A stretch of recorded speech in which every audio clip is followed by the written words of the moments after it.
Assalamualaikum warahmatullahi wabarakatuh. Alhamdulillah, segala puji milik Allah Subhanahu wa taala. Ketemu lagi dengan Jakatorik 165. Kita dalam suasana di bulan Ramadan. Bulan Ramadan adalah bulan yang dimana dinanti-nanti oleh umat Nabi Muhammad SAW.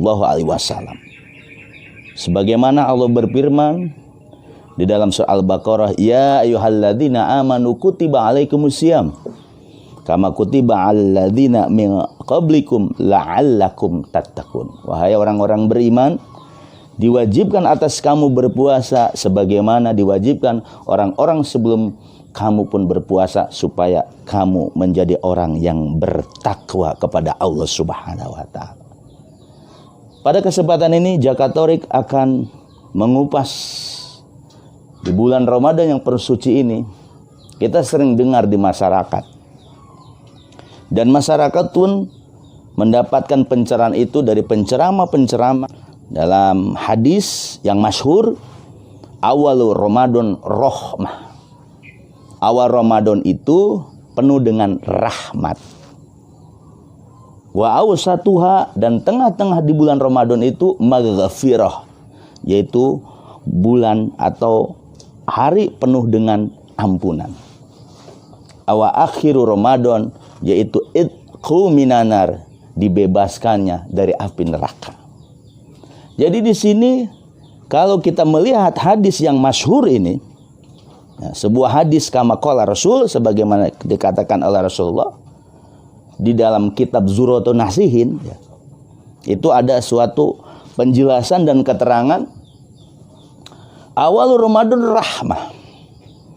Awal Ramadan itu adalah rahmah atau rahmat atau kasih sayang. Kenapa dikatakan awal Ramadan adalah ada kasih sayang? Disitulah Allah Subhanahu wa taala dalam suatu riwayat hadis bahwa ketika awal Ramadan Allah memandang, Allah melihat dengan rahmat kepada orang yang berpuasa. Awal Ramadan, 10 awal Ramadan tentunya. Jadi 10 awal Ramadan, fase yang awal Ramadan itu penuh dengan rahmat Allah Subhanahu wa taala. Kita lihat suasana dan kondisi masyarakat ketika awal Ramadan, tarawih pertama penuh orang, masjid penuh, musola penuh. Semua orang berbondong-bondong untuk melaksanakan sholat tarawih. Bahkan sholat jamaah pun yang biasanya imam sama makmum, ketika datang awal Ramadan, itu pun orang-orang yang biasa tidak sholat jadi sholat. Itulah awal rahmah. Jadi Allah Subhanahu wa taala memandang dengan pandangan rahmat, sehingga seseorang tadi yang tadinya dia tidak puasa, yang tadinya dia malas, yang tadinya dia malas ke masjid, malas ke mushola, karena ada rahmat Allah, Allah memandang dengan rahmatnya, akhirnya tergugahnya di dalam hatinya untuk bergerak kakinya menuju masjid, untuk bergerak kakinya menuju mushola, untuk melaksanakan sholat 5 waktu ataupun sholat tarawih. Masya Allah, awal Ramadan rahmah. Itulah alasannya. Jadi orang tergugah untuk datang ke masjid. Jadi orang tergugah untuk datang ke mushola. Kenapa? Itulah Allah memandang dengan rahmat. Orang sudah meninggalkan kesibukannya ketika awal Ramadan. Banyak orang yang bertadarus, mengkaji Quran dengan kelompok-kelompoknya. Banyak orang yang bersedekah. Banyak orang yang mulai dia memberikan takjil, memberikan untuk buka puasa buat orang-orang puasa di awal Ramadan. Itulah bahwa dikatakan sebagaimana hadis yang masyhur awal Ramadan rahmah. Itu 10 hari yang pertama. 10 hari yang kedua, awsatuha, ya, tengah-tengah Ramadan, itu adalah maghfirah, hari pengampunan. 10 hari ada pengampunan. 10 hari tadi sudah lewat dengan rahmah dari Allah, maka 10 hari kedua itu penuh dengan ampunan. Di situ hamba Allah, manusia, orang-orang yang berpuasa, siapapun mereka profesinya, maka dianjurkan untuk mohon ampun kepada Allah Subhanahu wa taala atas dosa-dosa yang kita lakukan mungkin 11 bulan yang lalu. Karena 10 hari kedua itu maghfirah semua. Jangan sampai luput, jangan sampai ketinggalan. Datang kita ke masjid, datang kita ke mushola 10 awal Ramadan, mohon ampun sebanyak-banyak kepada Allah dengan lafaz ucapan astaghfirullahalazim. Bisa astaghfirullahalazim alladzi la ilaha illa huwal hayyul qayyum wa atubu ilaih. Atau dengan istighfar astaghfirullahalazim, atau dengan bahasa Indonesia, atau dengan bahasa apapun. Allah paham bahasa apapun. Ya Allah, ampuni dosa-dosa kami ya Allah.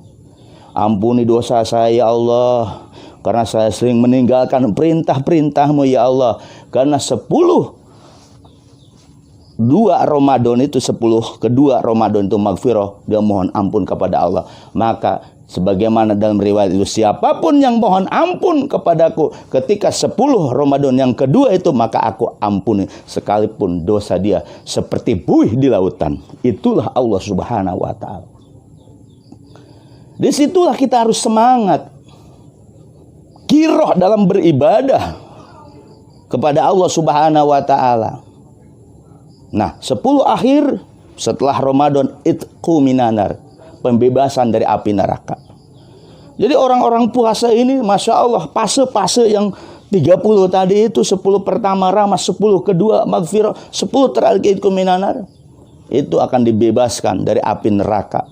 Makanya haram orang yang berpuasa itu disentuh oleh api neraka. Kenapa? Karena dia puasa Ramadan, karena ingin mendapatkan ridho Allah, ikhlas karena Allah Subhanahu wa taala. Maka balasan yang 10 terakhir itu adalah pembebasan dari api neraka. Namun kita lihat kehidupan masyarakat. Biasanya 10 akhir dari Ramadan ini beda dengan awal Ramadan. Dulu masjid penuh, mushola penuh. Tapi biasanya akhir-akhir di Ramadan, 10 akhir Ramadan, tradisi di Indonesia, mushola, masjid itu malah maju. Kenapa? Karena mereka apa? Mereka sudah tidak memikirkan macam, tapi mereka 10 akhir biasanya pada pergi ke mall, pergi ke pasar Parung, pergi ke Tanah Abang. Apa yang dipikirkan mereka? Baju baru katanya. Padahal di situ 10 akhir Ramadan itqu minanar, kita akan mendapatkan suatu hadiah dari Allah, yaitu pembebasan dari api neraka. Ini tiket yang mahal, saudara. Ini tiket yang mahal yang Allah berikan kepada orang yang berpuasa akhir daripada Ramadan. Itqu minanar, dibebaskan dari api neraka. Mudah-mudahan kita semua selama sebulan penuh, 10 awal, 10 kedua, 10 akhir daripada Ramadan itu kita akan meraihnya. Oleh karena itu kita harus tetap semangat. Mohon kepada Allah Subhanahu wa taala selalu diberikan kesehatan ya Allah. Selalu diberikan kemudahan, diberikan ketenangan dalam menjalankan ibadah puasa. Dan kita mohonkan kepada Allah mudah-mudahan di bulan Ramadan ini ya Allah, negeri kita, negeri Indonesia ini diberikan jembar rezekinya. Diberikan rezekinya banyak, tidak ada istilah kesusahan.